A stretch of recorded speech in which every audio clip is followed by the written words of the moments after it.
Salutare și bine ai venit în sufrageria mea. Eu sunt Andrei, iar ăsta este un videoclip 360 cu câteva mici sugestii despre cum să filmăm 360.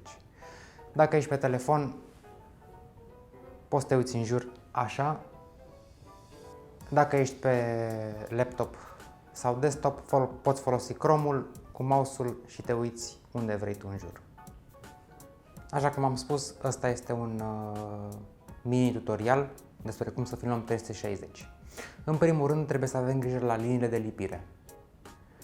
Astea sunt pe undeva pe aici și sunt cu atât mai evidente cu cât actorul sau obiectul este mai aproape de cameră.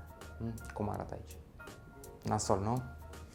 Best practice este ca actorul să treacă prin ele mai departe în celălalt plan și să nu rămână acolo.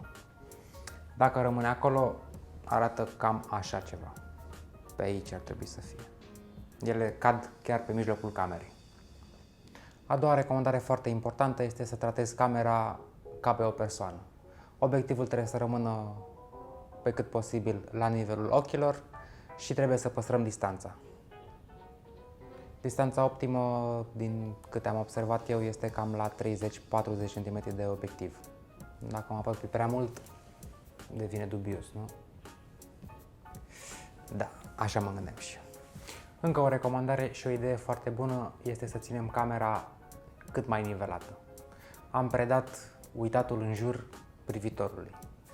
Iar dacă înclinăm camera, o să înclinăm toată scena, nu doar imaginea. Cum arată așa? Ești pe un vas care se scufundă. Camerele 360 sunt destul de mici, astfel încât le poți lua cu tine oriunde, le poți băga în buzunar, iar majoritatea vin cu un mini trepied pe care poți să-l folosești out of the box, cum se spune. Dar este o idee bună asta? Cum te simți la mine în palmă? Cum ți se pare mâna aia mare de acolo de jos? N-arată prea bine, nu? De aceea recomandarea este un selfie stick, monopied sau trepied.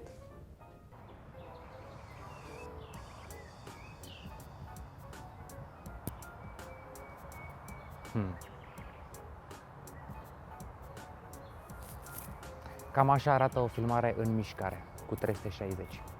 Foarte important, trebuie să încerci cât mai mult să nu miști camera. Camera trebuie să fie statică, obiectivul, camera cu care începi să rămână fix pe tine.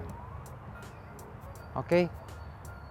Dacă vrei să arăți ceva cuiva, nu rotești camera, îi arăți cu degetul, îi arăți cu privirea, întorci capul sau îi spui uite în spate, uite în stânga, uite în dreapta.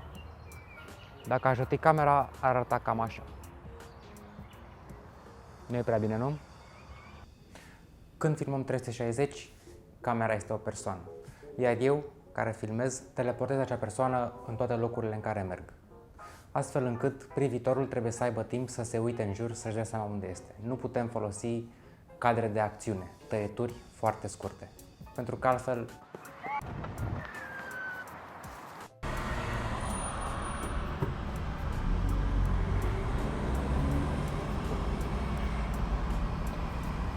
Salut!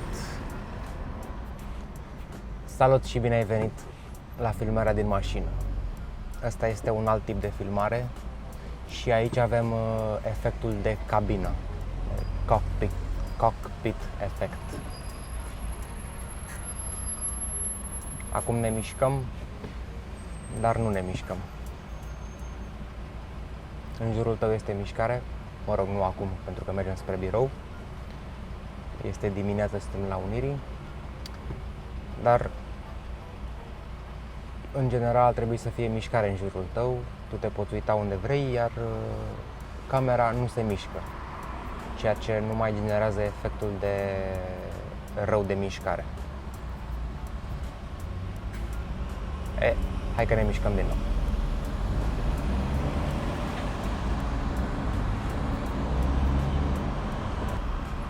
Și încă o chestie la care trebuie să ai grijă când filmezi 360, trebuie să ții minte că se vede absolut tot în jur.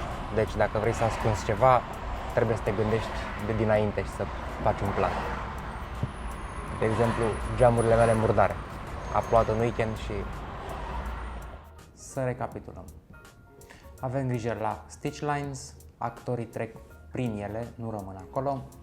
Trebuie să avem grijă la înclinarea camerei, ea trebuie să fie cât mai stabilă. Dacă filmăm din mână, avem toate șansele să creăm rău de mișcare, astfel încât cel mai bine este să stăm pe loc și să filmăm, pentru că privitorul oricum are libertatea de a se uita unde vrea el.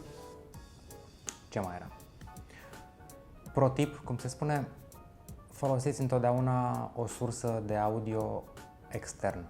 Eu folosesc acum o lavalieră cu un reportofon de la Zoom. Microfoanele camerei se aud cam așa. La mine în cameră oricum este un pic de eco. Sper că v-a plăcut acest mini tutorial.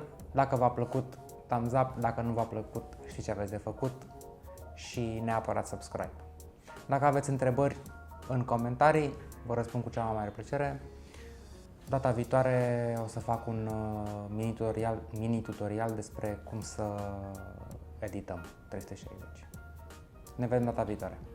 Salut!